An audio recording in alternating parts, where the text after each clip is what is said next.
Dreamscape presents Clouds of Witness by Dorothy L. Sayers, narrated by Mark Meadows. The solution of the Riddlesdale mystery, with a report of the trial of the Duke of Denver before the House of Lords for murder. The inimitable stories of Tong King never have any real ending, and this one, being in his most elevated style, has even less end than most of them. But the whole narrative is permeated with the odour of joss sticks and honourable high-mindedness, and the two characters are both of noble birth.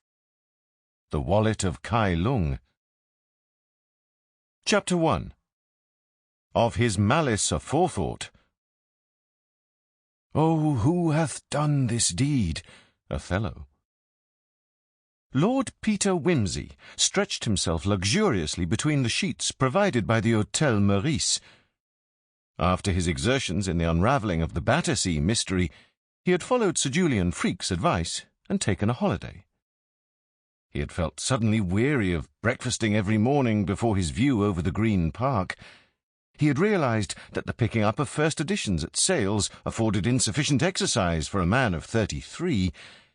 The very crimes of London were over-sophisticated. He had abandoned his flat and his friends and fled to the wilds of Corsica. For the last 3 months he had forsworn letters, newspapers, and telegrams.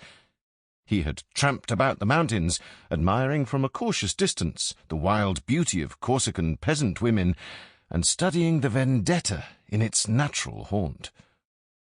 In such conditions, murder seemed not only reasonable, but lovable. Bunter, his confidential man and assistant sleuth, had nobly sacrificed his civilized habits, had let his master go dirty and even unshaven, and had turned his faithful camera from the recording of fingerprints to that of craggy scenery. It had been very refreshing. Now, however, the call of the blood was upon Lord Peter. They had returned late last night in a vile train to Paris and had picked up their luggage. The autumn light, filtering through the curtains, touched caressingly the silver-topped bottles on the dressing-table, outlined an electric lampshade and the shape of the telephone.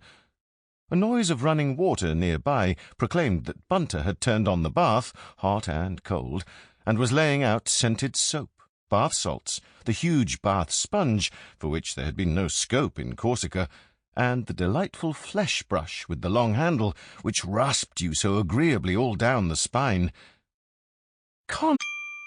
Sample complete. Ready to continue?